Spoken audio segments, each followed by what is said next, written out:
Nothing. Want some water? No, thanks.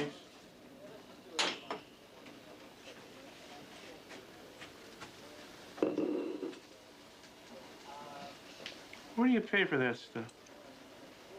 I don't know, $4 a six-pack. 67 cents for 8 ounces of water?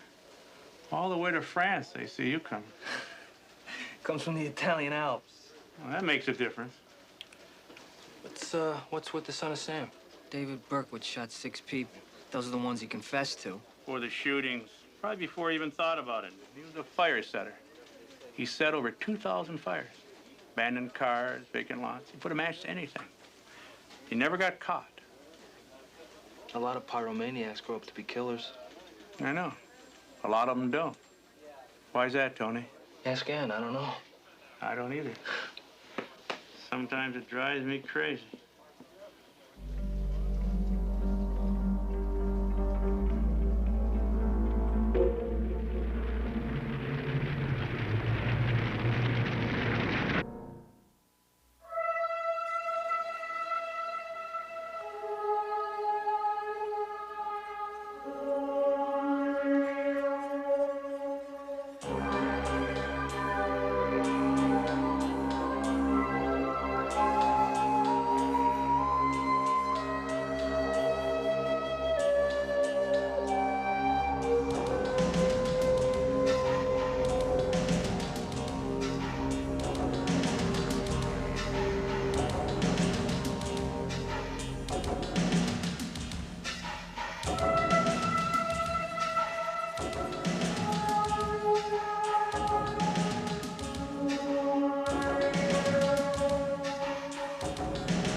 How's that treatise coming? I'm formatting it right now. Wide margins. I gotta keep the page count up. Good morning to you, too.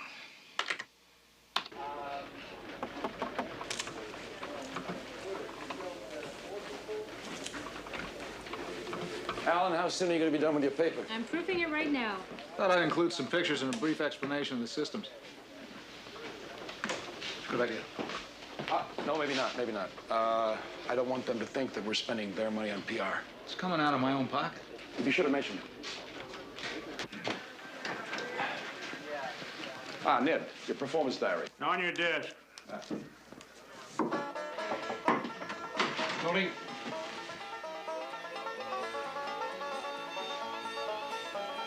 What are you doing? The dairy farmers who were murdered from Wisconsin were listening to this. Unbelievable. You carry empathy to a ridiculous extreme. Why didn't you go up to the cafeteria and stare at the cheese? Come on, Wes. I'm trying to concentrate here. Did you finish those field expenditure projections? No, Why not? because I was focusing on this. Work in an area where you're deficient. Synergizing with criminals is the most questionable aspect of what we do. I want those projections on my desk today.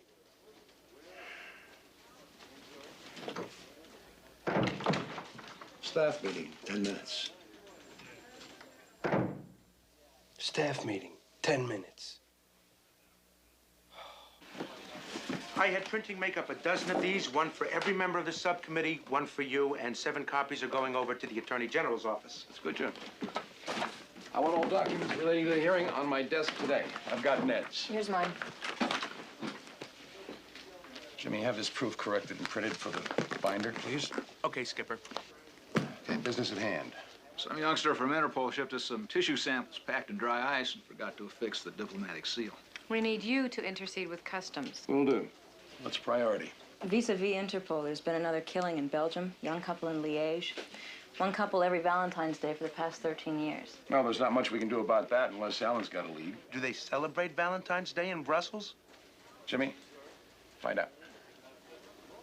Anything else? Nothing that won't wait until you come back from the hill. Good.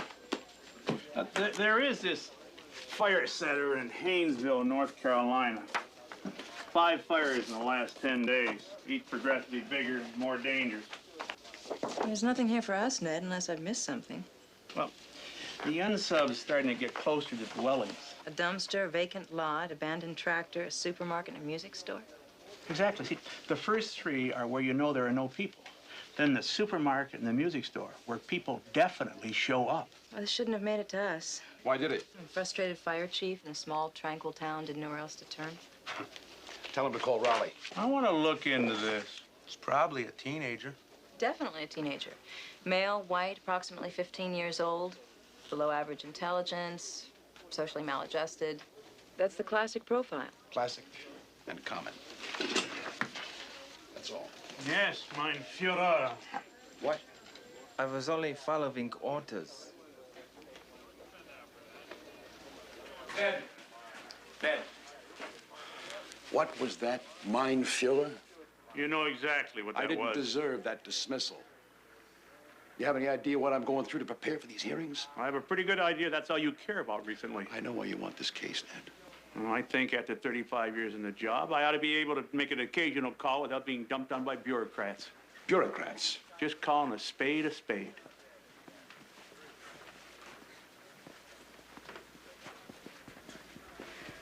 Ned. Ned. Okay, you want to look into this thing? You've got the stripes. I want you to take Ann with you. I don't need Ann to come with me. Well, this bureaucrat does, on the off chance your brain is out for schnitzel. Ann, bad news. You will not be testifying on your report. Tony will. What? I want Ned to look into this fire setter, and I want Ann to go with him. Why Ann? Why not I have me? my reasons. Sorry about the mood. I'll be a much happier fellow when I get back from the hill. What do I know about your report? Try reading it, Tony. I have to read it? Wes! Wes! Why are you doing this to me? I should be going with Ned. It's what I do.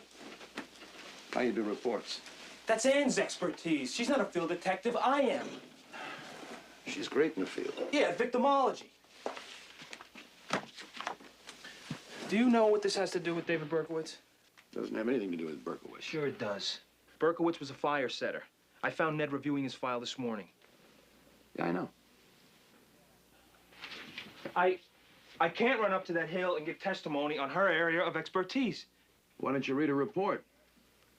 You'll be an expert. I can't do it. I might make a fool out of myself in front of all those people. It's possible. I could end up embarrassing you, the entire unit. Could be. Then why should I do it? You are only following orders.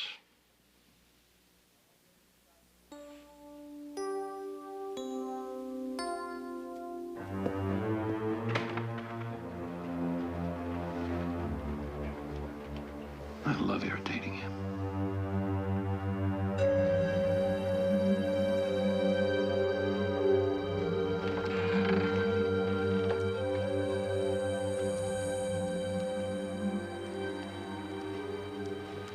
Do you record your emergency calls? Sure do. Can you get me a copy of all the calls you received since the fire started? I will do. Where did this fire start? Back there by the upright.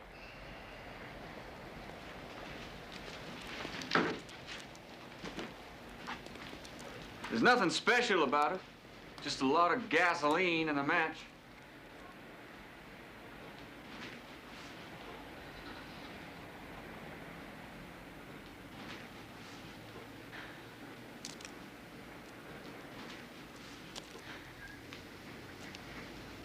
Yes? Oh, sorry. Guess you caught me staring. I guess I did. Don't read me wrong, ma'am.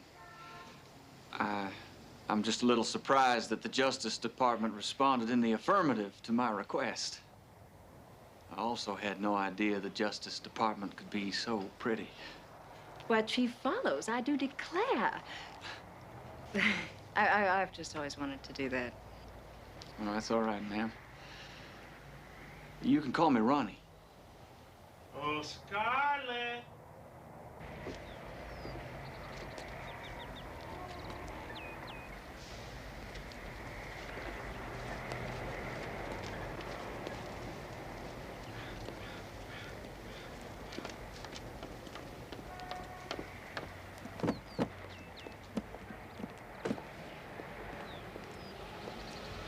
You're not gonna get all buttermilk and pigtails on me, are you?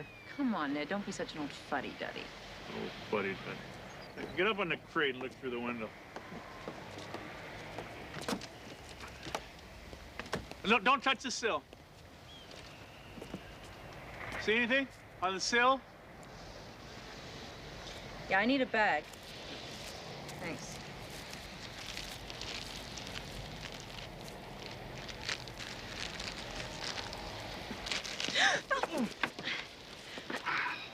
You all right? I'm fine. Get that to Alan, the overnight mail.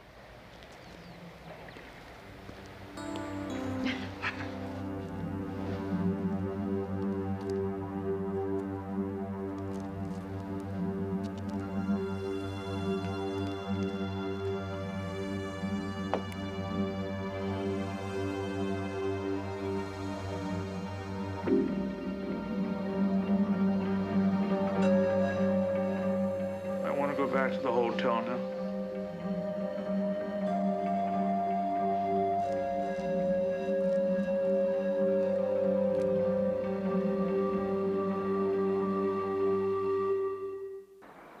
Painesville emergency.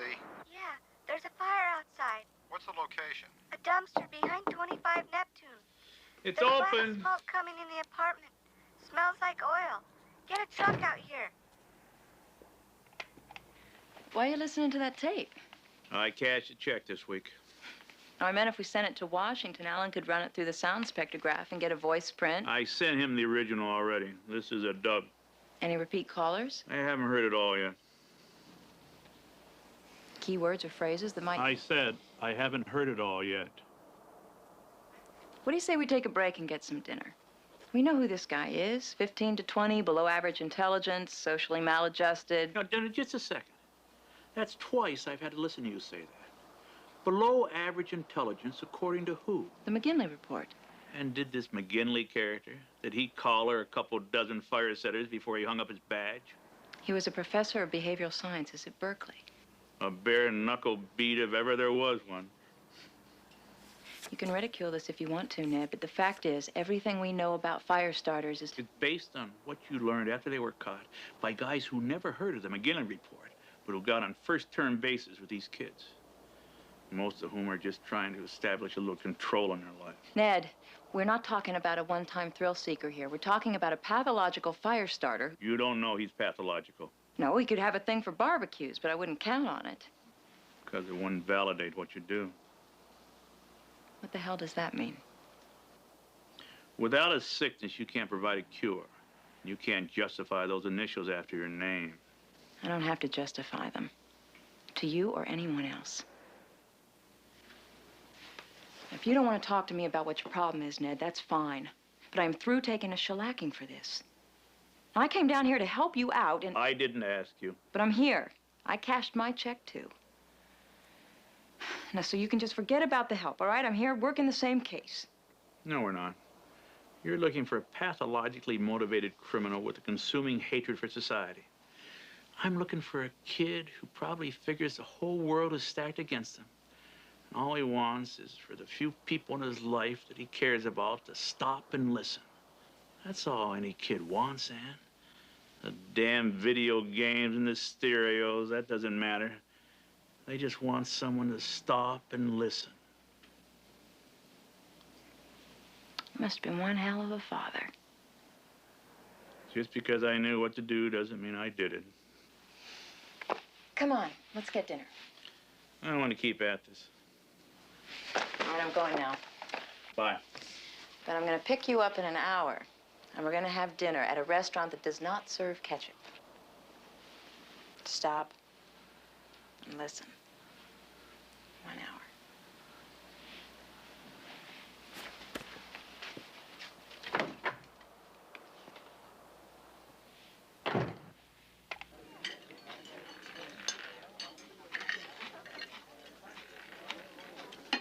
And I just want to say, working with you guys has been one of the best things that's ever happened to me.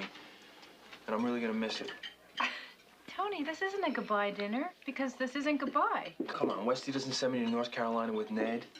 I know the unit's in money trouble. Our appropriations are being cut back. And he doesn't really like me, although I broke my back for the Hey, guy. he respects your talent too much to let you go. He knows what you put into the job and what the job takes out of you. Then why doesn't he let me do it? Why is he making me slog through Ann's report? I don't understand half of it. We didn't go to Haynesville either. It's different with you guys. You guys don't have to work on the road. I mean, you guys can do your work in the fishbowl. But I'm worthless if I'm not doing what I do best on a crime scene. Don't you think Westy just tell you flat out if he was going to let you go, instead of letting you twist in the wind? He doesn't owe me. It's a business. I know that. I've been a hot shot. I've shot from the lip. I know that, too. He sees part of himself in you. He told me that. Yeah. The part he'd like to have surgically removed. Tony, stop torturing yourself. Talk to him. I'm afraid to talk to him. I'm afraid I might explode.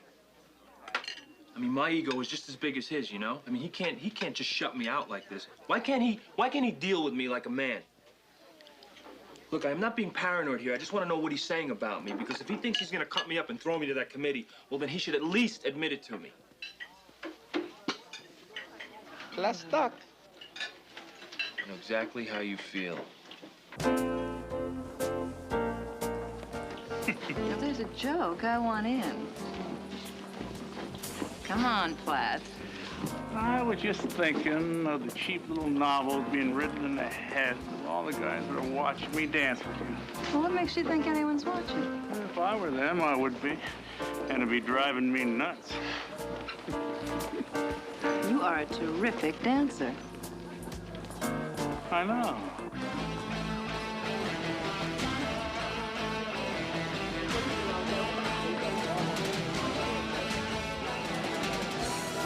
I told you could come with me, but you can't hang around.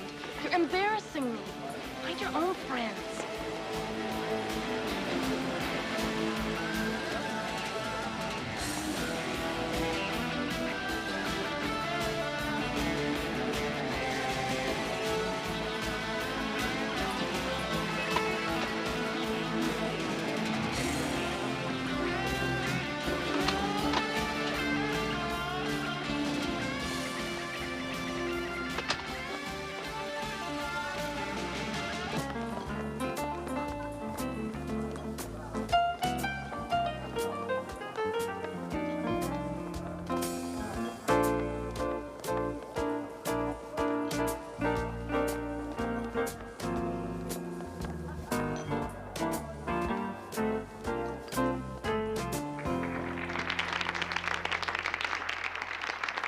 You excuse me for a minute? Sure, I'll get you a drink.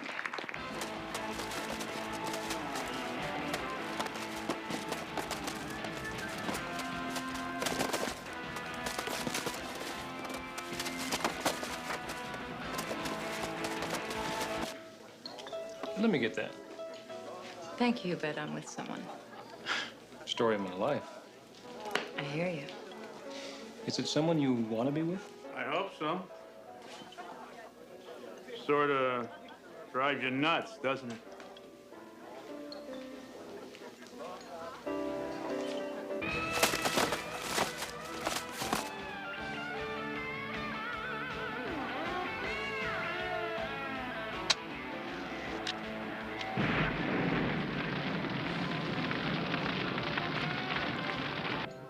I didn't embarrass you with that fella at the bar. No, Good-looking fella. it's okay. Probably shouldn't have scared him off. Ned. All right, all right.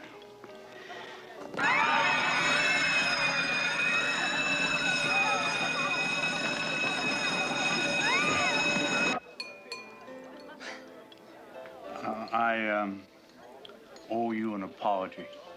Ned, I told you I didn't want to be picked up by that guy. No. For acting like a horse. For not graciously accepting your help when I was listening to that tape. You don't owe me an apology. I wouldn't mind an explanation. See, it burned me to hear you talking about that dim-witted, socially backward fire setter, because I never thought of myself as dim-witted. My folks were having their troubles. I was about 14 or so. For some kids, home is a safe harbor. For me and my brothers, it was a constant storm watch. I'm sorry, Ned. I started setting fires. You know, little ones, trash cans, a yard. There was a feeling of power that I got from it. You know, this was something I could control, even if I couldn't control anything else. Then, when my dad decided to go for good, I went down the basement and started a fire. Burned the house down. Did anyone get hurt? No, I got lucky. When I was in the juvie, there was a counselor that got me to realize that those fires were kind of like an SOS. Stop and listen to me. Stop and listen. This kid we're after, maybe he's asking his folks the same thing. Come on, let's go. Hundreds of students escaped injury last night when an apparent arsonist struck again in Haynesville. The fire at Rosemont High School apparently started in a janitor's storage room and spread to the gymnasium where a dance was in progress. Fire department officials said only the quick reporting of the fire by one of the students prevented loss of life. Reporting live from Rosemont High, this is Diana Towers, Channel 10 News.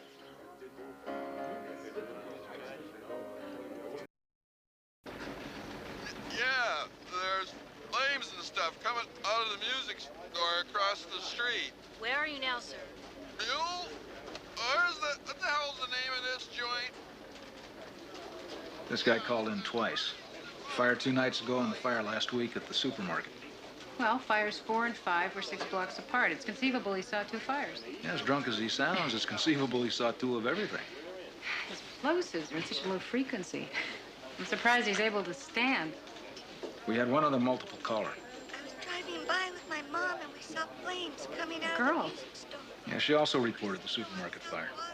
Well, now that's interesting. The profile says male, but I think our unsub's a girl. I did a chromatography on the fiber ant found on the scene. There were traces of propylene glycol, which gives that flowery fragrance to Precious, a perfume that's popular with teenage girls. Well, what about the fiber itself? The red fiber is a cotton wool blend. It's used by a company that specializes in varsity sweaters. The company sells to 3 high schools in the area, one of which hosted last night's fire. Rosemont High, home of the Red Dragons. Let's print this out and fax it to Ned and Ann.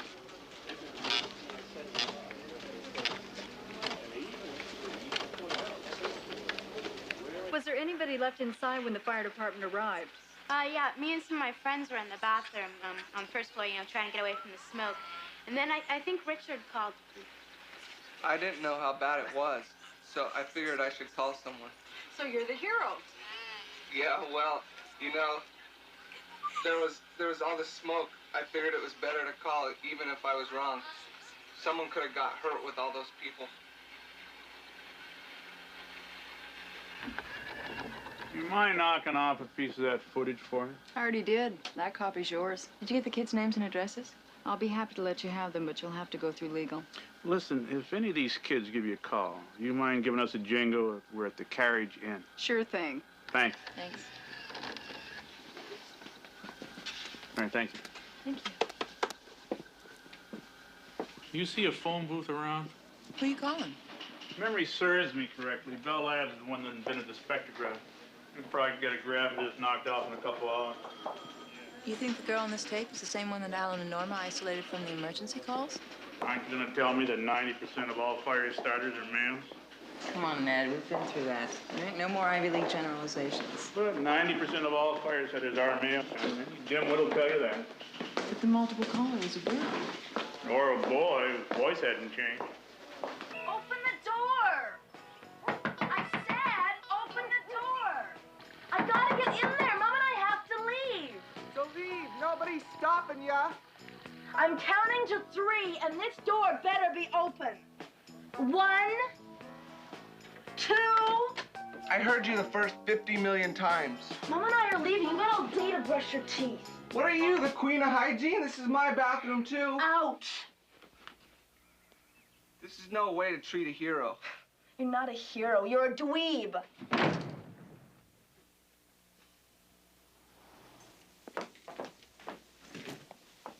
You gonna be all right tonight? I'll be fine. I've left the number where we're staying by the phone. There's a 20 in my top drawer, which, barring an emergency, should be there when we get back. Pizzas aren't emergencies. What are you doing to my newspaper? Here it is, Mom. Last night's blaze at Rosemont Senior High It was Prom. a huge pain. It ruined a great dance. My last one. Richard Colley, a freshman at the school, noticed smoke from a janitor's supply room. Honey, we have to go. Wait, here's my quote. We've heard your quotable wonderfulness, Ace. Give it a rest. I wasn't doing anything special, just didn't want anyone to get hurt, said the alert young man. Said the alert young man. Bridge, honey, have you got your sheet music? I want to make it to Chapel Hill by nightfall. Mom, relax, okay? I already got the scholarship. They just want to hear me play. I'm sorry. I guess I'm just so proud of you. On top of your playing, you making those high SAT scores. And saving $1,800 cashiering. I could have worked there, too, if that damn supermarket hadn't have burned down. Don't you worry, honey. We'll get you to college somehow. Let's see if he makes it through high school first. You could apply yourself a little more, Richard. I apply myself. Yeah, to my things. I told you about taking my sweater. Now, there's a big bowl of chili in the freezer. You can have a friend over, but no parties. Who'd party with him? We'll call when we get there.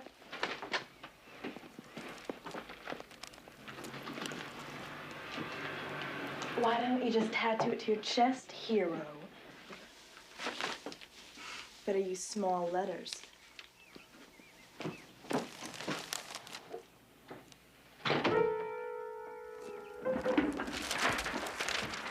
Everybody's got problems, gentlemen.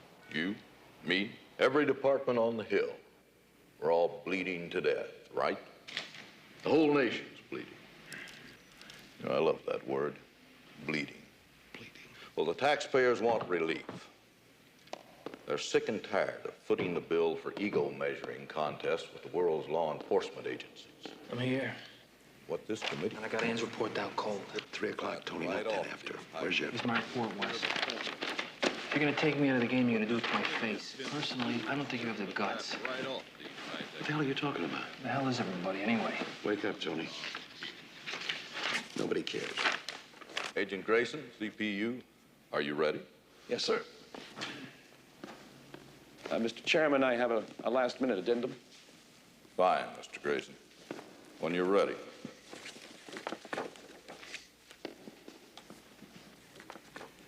Congressman Radolsky, I certainly appreciate this opportunity to... Mr. Grayson, we've got a lot to go over, if you please.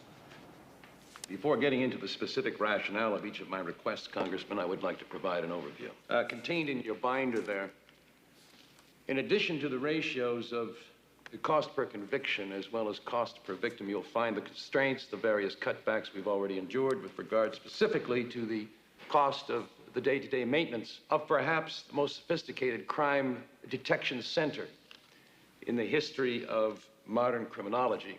A science which, as you well know, is bound only by the limits of its nation's needs and by the constraints of time within which we must all function. I therefore ask, before applying any further cutbacks to the operating budget of CPU, that you consider two things. First of all, these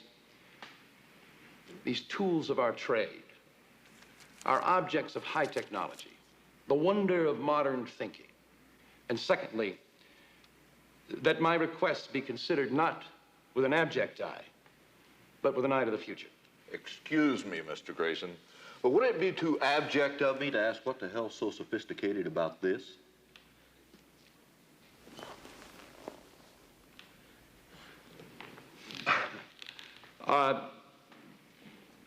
Yes, Congressman, on the surface, that's, it's a cow. Bovine, Holstein Browner. I can see that. Well, that's exactly my point, sir. But to the trained observer, the trained eye, with no more than a fiber from a piece of blue denim, which we found by isolating the pixels on that photograph without incurring, of course, the cost of flying to Wisconsin. Mr. Grace, are you going to give me my cutbacks? Or do I have to move this and your Holstein cow into my office? Tomorrow, Mr. Grayson, my office.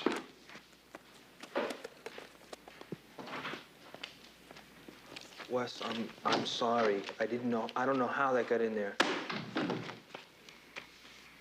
I didn't mean to screw up their idea of what it is we do. Those ivory tower jokers haven't a clue as to what we do. Only what it costs. I don't understand how you can put up with these guys. I do it because I have to. Welcome to the real world, pal.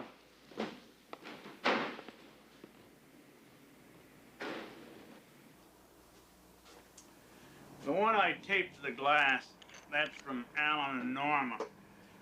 The other's from the news tape. The boy last night. Richard Colley. Mm-hmm. Now, I got 16 feet from his 5 seconds of glory. That's a prepositional phrase I think might just match up. That's it. He's our caller. Well, he fits your profile to a T. Now let's just go see how pathologically dim-witted he actually is.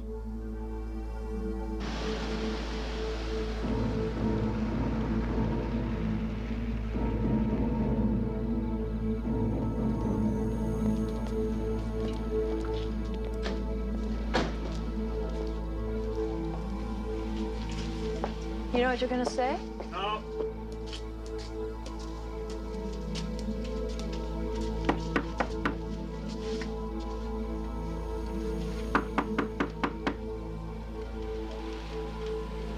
Lights are on. Maybe they went out for a minute.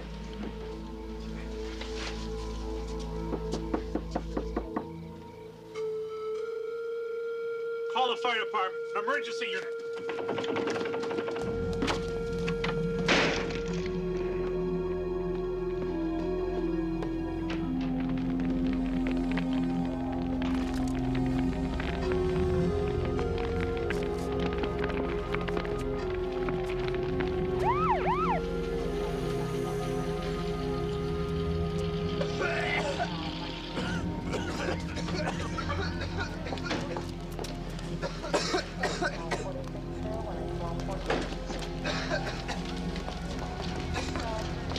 We appreciate the call.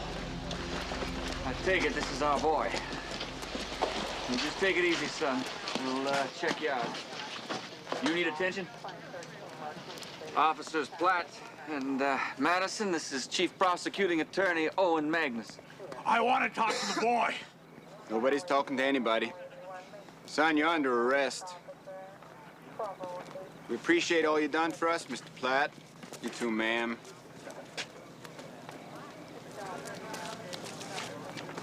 Have a nice flight home.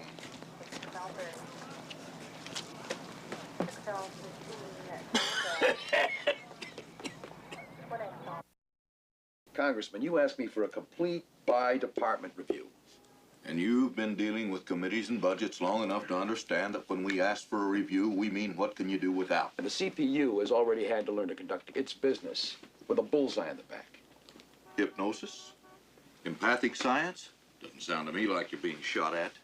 You know, I was hoping that you'd present us with rollbacks of your own. But apparently you felt your time was better spent defending your budget with this tone. Well, do you want to start, or do you want me to? Wait a minute. How are you going to cut back something you don't even understand? Tony, empathic science accounts for maybe maybe 10% of what we do, if you want to quantify it. But to focus arbitrarily upon that small element. It's not a small element, Wes. You've been running a gravy train. And as far as this office is concerned, it's about to let a few of its passengers off. What the hell are you grinning about? Oh, nothing. I'm sorry. I was just, it was nothing. I was thinking about something else. Well, now, She's wonderful, isn't she? My wife's the center of my life. Now, let's Not get... your wife. Claire.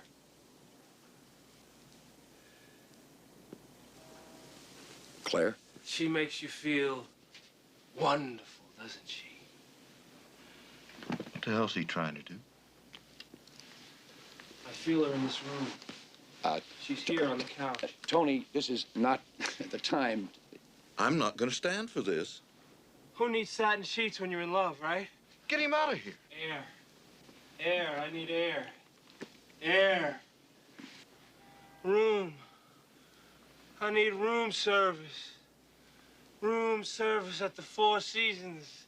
I need room service at the Four Seasons. Claire loves room service at the Four Seasons, doesn't she? Doesn't she? I will not be blackmailed. I don't know who you've been talking to, but this isn't going to work. I will not be blackmailed. Do you hear me?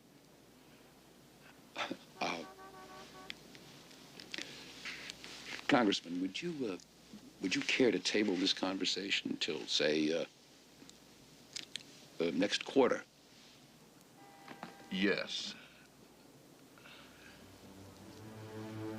Yes. Yes. I think I should probably review your report when I'm a little more clear of mind. Look, why don't you look at some trims here and there, and we'll review it next quarter. Thank you.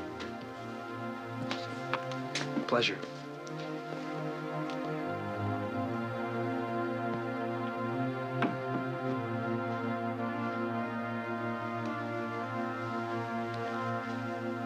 I heard a couple of guys talking about it in the bathroom.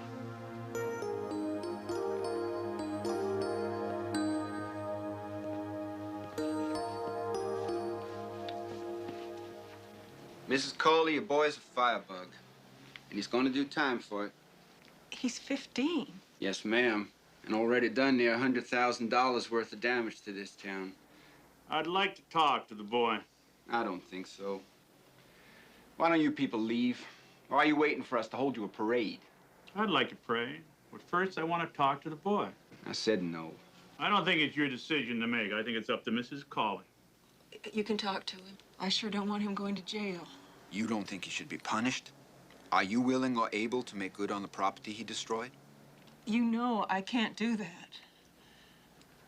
I don't know what happened to him. I guess he couldn't get over his daddy's death. Your daughter didn't go out and burn up half the town? You send that boy to a juvenile facility, he'll come back to you trained in crimes other than arson. And we'll send his butt right back to jail.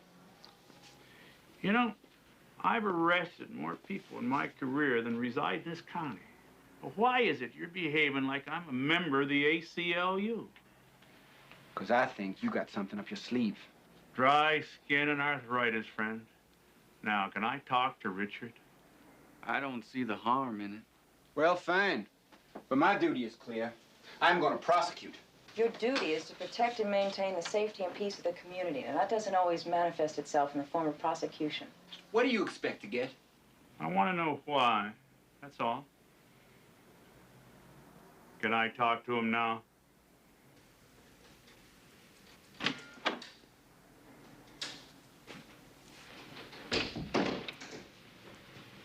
Hello, son.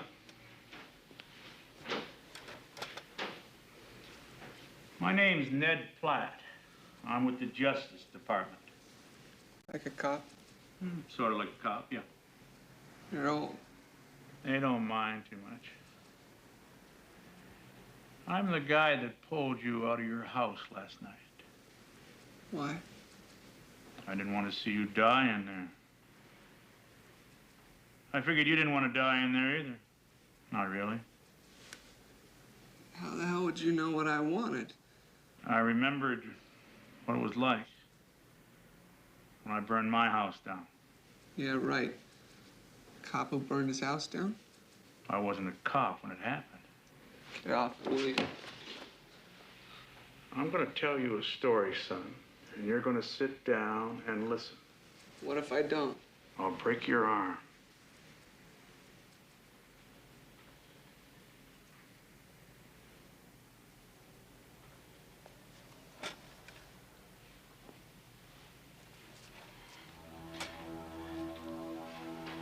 Of course, that wasn't the first fire that I set. There were, things out in the backyard, woodshed that my father had built. But I remember how I felt watching those things burn. It was like, hey, everybody, I did that. I felt powerful. At school and at home, I didn't have any control over anything. But I sure had control over those fires. And once I set them, I could make everyone pay attention to me. We get a confession here, send the boy to Charlotte, save the taxpayers some money. Only in the short run.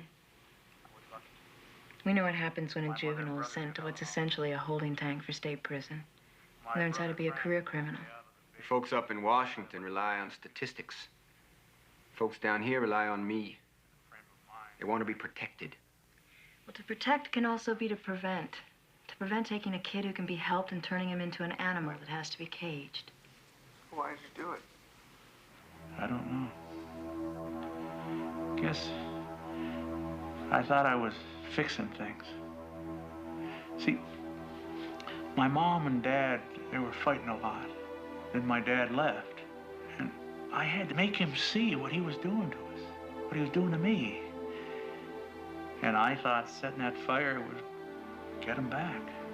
Did it? He came around and make sure I was okay. And then I didn't see him again for 15 years.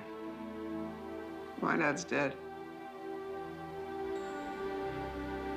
He was killed by a drunk driver 2 years ago. And my mom, I could never even... Were you real close with him?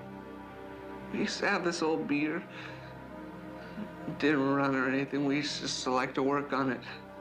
It was gonna be mine. She sold it to some guy for parts.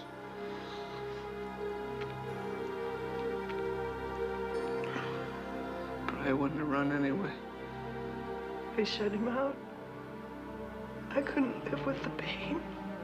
I have a responsibility here to the people of this town. He committed a crime. He can pay for it. With what? He's 15. He can work it off. I can keep him busy at the firehouse a few afternoons a week. Maybe he can talk to other kids. Maybe keep some other kid from turning. And my sister, she's a smart one in the family. She got a scholarship and I'm flunking 3 subjects. Did you always have trouble in school? No. Now everyone says you just don't apply yourself. I heard it all the time myself. Did you set those fires in the music store and the supermarket? And the school? But then you phoned the fire department. Mm-hmm. Why? I didn't want anyone to get hurt. And maybe you thought people would pay attention if you saved the school. It's all right, son. It's all right.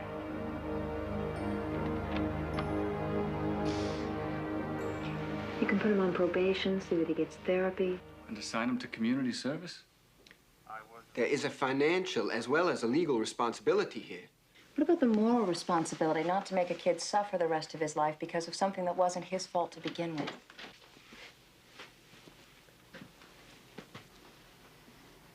Your move, Owen.